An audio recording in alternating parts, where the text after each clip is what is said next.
কালী সন্ধ্যার পরে আপনি একটি গাছের তল দিয়ে যাইতেছেন, তো তখন সেই গাছ থেকে অকস্মাতে একটা সাদা কাপড় পরা কঙ্কালের মতো দেখতে আপনার সম্মুখে এসে দাঁড়ালো।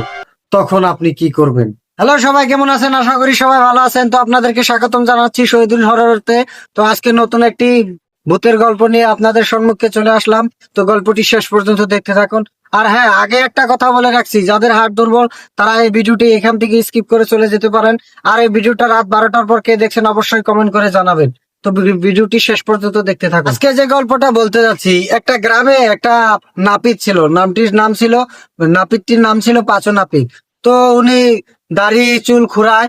তো গ্রামে গ্রামে চুল খোরাতে যায়। তো একদিন চুল খোরাতে যাওয়ার সময় যাওয়ার পরে আসতে অল্প দেরি হয়ে যাচ্ছে।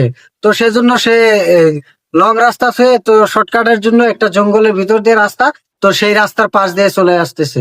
তো কিছুক্ষণ পর আসার পরে তো গাছের উপরের থেকে যেন এরকম একটা শব্দ হচ্ছে, ওনার নাম ধরে ধরে ডাকছে, এই পাঁচু নাপিত, তুই এত রাত করে এখান দিয়ে কই যাচ্ছিস?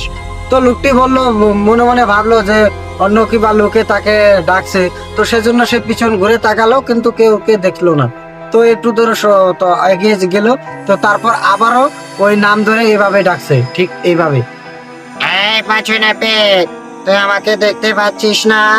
তুই আমাকে দেখতেও পাবি না। তুই এত রাত করে কি সাহসে এখান দিয়ে চলে আসছিস একা একা? তোর তো সাহস কম না? তো এই ডাক শোনার পরে পাঁচু নাপিত তো ভয়ে আতঙ্কিত হয়ে গেল। পিছনে চারদিকে ঘুরে দেখলো, কোথাও কিছু নেই, শুধু এই সাউন্ড আসতেছে। তো ভয়ে আতঙ্কে আতঙ্কে সে ধীরে ধীরে এগিয়ে যেতে লাগলো। তখন ঠিক গাছের উপর থেকে ধাপ দিয়ে সম্মুখে নেমে পাঁচু নাপিতকে বলল, এবার তুই আমাকে দেখতে পেয়েছিস? দেখ, এই দেখ, আমি তার সম্মুখে।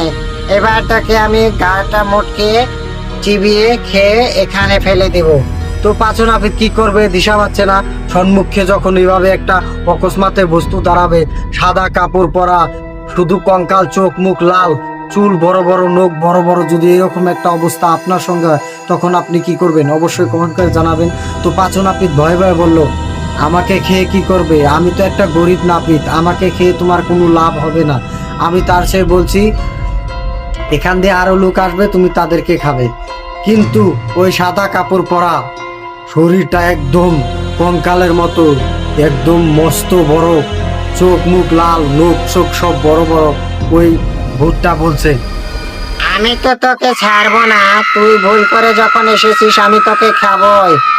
আমি তোকে ছাড়বো না, কোনো প্রকারে ছাড়বো না। তুই আমার এরিয়ায় এসেছিস আর আমি তোকে ছেড়ে দিব? তুই ভাবলি কিভাবে? তো তখন এই বলে যখনই পাঁচু নাপিত দৌড় দিবে, তখনই ওই কঙ্কাল সাদা শাড়ি পরা ওই অকস্মাতে নেমে আসা ভূতটি ওই পাঁচু নাপিতের ঘাড়ের মধ্যে যখনই ধরবে, তখনই ওখানে পাঁচু নাপিত অজ্ঞান হয়ে পড়ে গেল।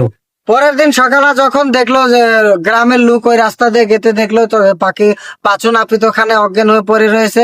তো অজ্ঞান হয়ে অবস্থাতে পাঁচু নাপিতকে বাড়ি নিয়ে এসে সুস্থ করে বললো যে কি হয়েছে।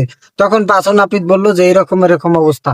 আপনাদের সঙ্গে যদি রাত 7টার পর কালী সন্ধ্যায় যদি এরকম ঘটনা ঘটে, তখন আপনারা কি করবেন অবশ্যই কমেন্ট করে জানাবেন। আর গল্পটি যদি ভালো লাগে একটা লাইক করবেন। গল্পটি কেমন লাগলো অবশ্যই কমেন্ট করে জানাবেন। এরকম গল্প যদি আরো শুনতে চান, চ্যানেলটি সাবস্ক্রাইব করে পাশে থাকা বেল আইকনে প্রেস করে দিবেন, যাতে আমি ভিডিও আপলোড করার সঙ্গে সঙ্গে আপনাদের কাছে নোটিফিকেশন পৌঁছায়। তো গল্পটি শেষ পর্যন্ত দেখার জন্য আপনাদেরকে অনেক অনেক ধন্যবাদ।